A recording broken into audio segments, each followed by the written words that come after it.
Welcome, y'all. It's Darklight coming to you with some breaking news, y'all. Breaking news. Let's get into what we got going on.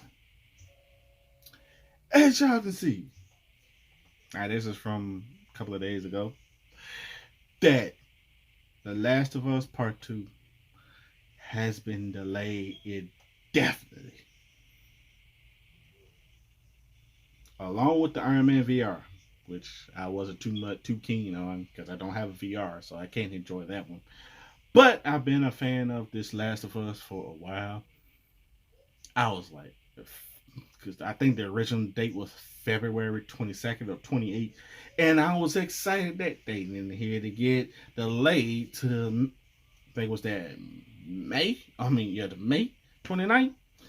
And all of a sudden now to hear that it's indefinitely because due to this time doesn't seem right. Sony has announced on Thursday that it has delayed Naughty Dog The Last of Us Part 2 until further notice because of what's going on. Logistically, the global crisis is preventing us from providing the launch experience our players deserve. So they also delayed Iron Man VR. From the PlayStation Twitter account, update SIE has made the difficult decision to delay the launch of The Last of Us Part 2 and Marvel's Iron Man VR until further notice. Logistically, the global crisis is preventing us. Basically, what it's saying here, we were faced with the reality that due to logistics beyond our control, we couldn't launch Last of Us Part 2 to our satisfaction. To our satisfaction. We want to make sure everyone gets to play The Last of Us Part 2 around the same time, ensuring that we're doing everything possible to preserve the best experience for everyone. This meant delaying the game until such a time where we can solve these logistics issues. We're hoping that this won't be a long delay and we'll update you as soon as we have new information to share. And then on part of the Naughty Dogs list, as you can see here, that I am pulling up now.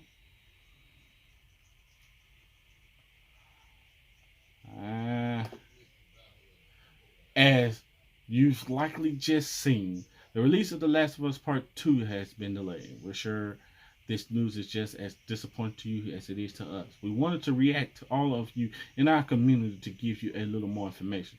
The good news is we're nearly done with development of The Last of Us Part 2. We are in the mix of fixing our final bugs. However, even with this finishing the game, we were faced with the reality that due to logistics beyond our control, we couldn't launch The Last of Us Part 2 to our satisfaction. We want to make sure everyone gets to play The Last of Us Part 2 around the same time as, and blah blah blah. Same thing has been said. We were bummed about the decision, but ultimately understood it was best and fair to all of our players. We're hoping that this won't be along the lane. We'll update you as soon as, and we wish you all, your families and fans, the best of health. Thank you for being amazing fans. You continued support. Stay safe. So this is Naughty Dog. So I mean this is pretty much same old thing. Now, in all honesty, it's fine. Like I say, it is not bad when it comes down to what Resident Evil 2, 3 has just dropped, and they want to hold it. I'm not gonna lie, I feel a little salty, a little salty. So, carrying on to some more gaming news.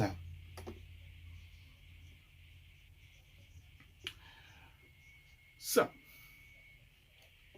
on the U.S. Sun, Call of Duty permanently bans 50,000 Warzone players for cheating. And here's what not to do. More than 50,000 Call of Duty players have been permanently banned from the game for cheating in Warzone. Yeah, it's a staggering crackdown given that Warzone only released to the public on March 10th, less than a month ago. Wow. And you found that out just that quick? Call of Duty Warzone is better for everyone when cheaters aren't playing. I figured stuff like that was gonna happen, just like how Fortnite does theirs.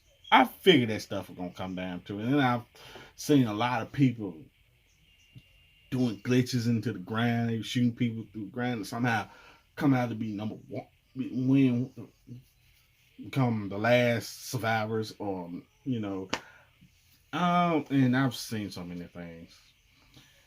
So I mean, there's no answers about that. So I knew that was coming down soon. Then it's time out. A permanent ban means the player's account is never allowed to play on Call of Duty again. So you telling me you can't make another account? That actually also gets me kind of mad because if you're a die-hard gamer, learn to play your game whether you suck at it or not, and work your way up. Now, let it know I do have Warzone on my PS4. I ain't played it. I need a team to play with, to be honest with you. And I'm in a good team that just like to have fun. Cause I know I'm a butcher. I ain't played Call of Duty since I think it's Call of Duty Ghost. And being online with people, you got some diehard fans out there, some diehard players. I just want some friends that I can have fun with on it, make some few jokes, and if I could become tryhards if we needed to. But yeah, let's continue on. I'm just rambling on. But yeah, it's pretty much dealing with uh, forms of hacking, including using aimbots, wall hacks to see through structure. So there's no say it activate. There's no place for cheating. Says Activision. So Warzone has zero tolerance for cheaters. We all take forms of cheating very seriously, maintaining a level of fair and playing field for everyone. And I mean, this is pretty much the same thing of what's, like I said, what happens in Fortnite. I don't know about PUBG. I never heard too much cheating in PUBG. But yeah, and here's what you need. There are plenty of ways to cheat. Perhaps the most common is aimbot, which is normal. Wall hacks, which, like I said, there's a video going around where people are somehow made glitch through the walls or something, or found a glitch, and they use it to their advantage. And that's, now I remember somebody reported them, but I haven't heard too much about it. But yeah, so that, I mean, yeah, this is pretty much normal. Just don't do it. Just don't. If you really need that to win something, then I advise you just don't. Don't even play the game. All right, moving along. We're going into some Disney movies, y'all. Some Disney movies. Disney gives Black Widow and Mulan new release dates, moves Artemis Fowl to the Disney Plus. Now, because we've heard that a lot of these movies are pretty much getting delayed, indefinitely postponed, and all that. So, this it's the same as video game RAM. So, there's a lot to going on with this. So, yeah, so as you can see, uh, Mulan will now open on July 24th. Because this, and they're saying in July because this is when a lot of the movie theaters are probably going to open up around the time. Which I'm going to tell everyone out there, just take it with a grain of salt, to be honest with you. We can't predict with this situation that's going on now. We cannot predict on what's going on or how long it would last. Hopefully, it would start dying down around that time, or something happened, but we don't know. But yeah, so Mulan will open on July 24th, 4 months after the film was originally set to open on March 27th. Moves suggest that Disney believes people will be going back to theaters, as I said, in mid-July to watch big blockbusters. Fox's Free Guy, which stars Taika with Titi. and Ryan Reynolds will now open on December 11th instead of July 1st. The Jungle Cruise moves back a full year to July 30th, 2021. God, dog. Ah, ah, ah. Other notable delays from Disney include the untitled fifth Indiana Jones movie, which that okay, I'm not too keen on Indiana Jones. I mean, unless they're gonna do it where this is like a walk off into the sunset kind of movie. Other than that, I'm not really too big on it, but I know a lot of you are. But yeah, they were moving from July 9th, 2021 to July 29th, 2022. And Wes Anderson, the French Dispatch, moving from July 24th to October 16th. New Mutants, Fox's constantly delayed X-Men movie notably does not have a release date. Honestly, they should send that straight to Disney Plus. To be very honest with you, that should go to Disney Plus. There's no way, because it seems like that movie is gonna keep getting pushed back. And like I said, it's was what from 2013, 2014. What it was some years back, 2017, I think. I can't remember the year, but it was supposed to come out some years back, and it's not. They might well just go ahead, put it on Disney Plus, because I don't think even they're not gonna get much money back. Enough, probably not enough to do anything with for this movie. That's probably going. Now I might go see it because I'm probably gonna do a movie review on it, but there's not really much you can do with that. In order for Disney to release Black Widow, the first movie in the MCU post Avengers Endgame and Spider-Man Far From Home in 2020, a number of Marvel movies have shifted their dates according to the Hollywood Reporter. Black Widow will now open on November 6th. I'm actually feeling a little salty about that. I mean, it's cool because November 1st is my birthday. Then we get Black Widow on the 6th. Then we get James Bond. Then we get Godzilla vs. Kong. All in 1 month.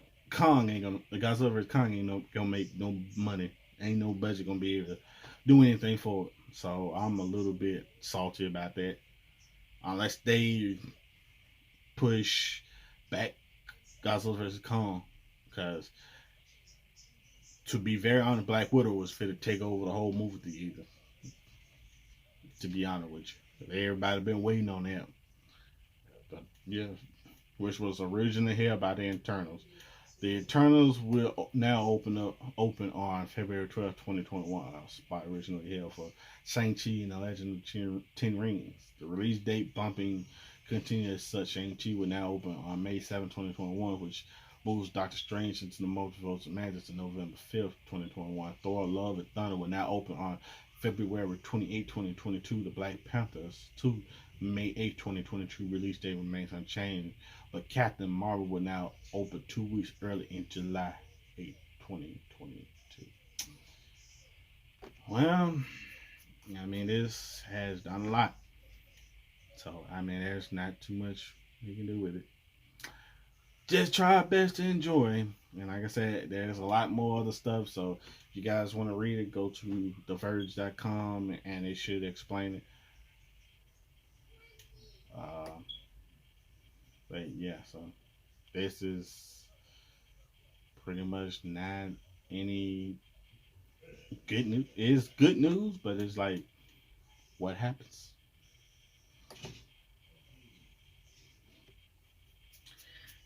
Next thing, which is dear to me, I love the X-Men animated cartoons. They were awesome. I mean, as soon as you get up in the morning, you hear that song.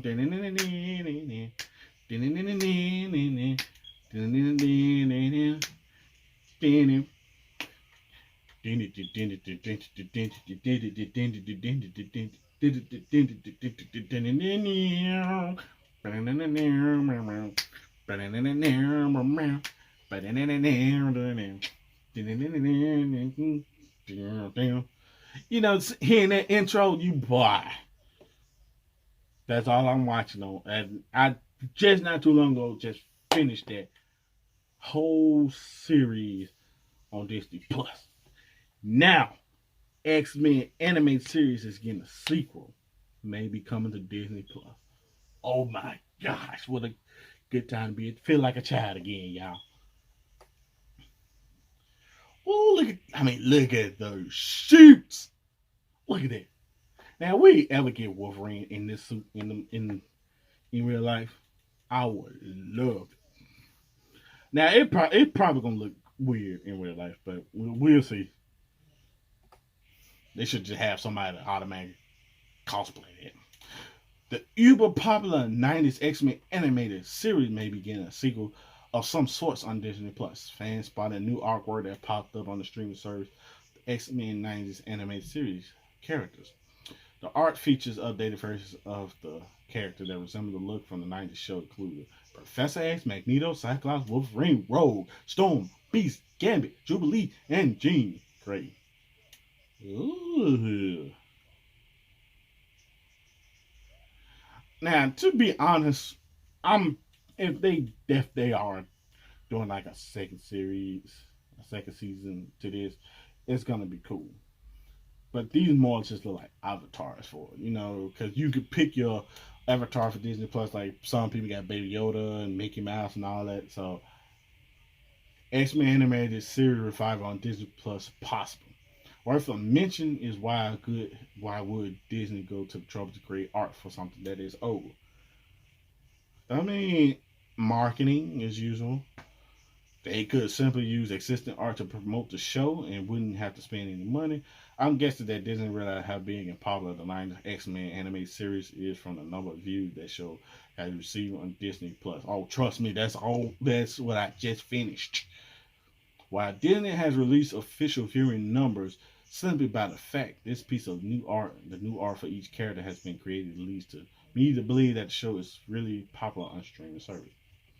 What's ironic is that when the X-Men animated series launched over 25 years ago, woo, it suffered from numerous problems, delayed to cost over $1 million, and Marvel almost pulled the show.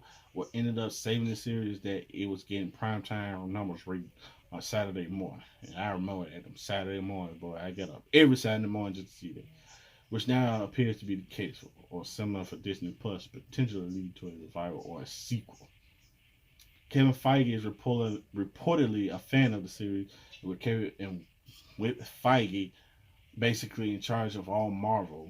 Baby Feige is giving the green light to a new series. I mean, in all honesty, I don't want to put too much on Feige because he has to deal with movies. He's dealing with comic books. He got to deal with this, and then he got the shows that's supposed to be coming on.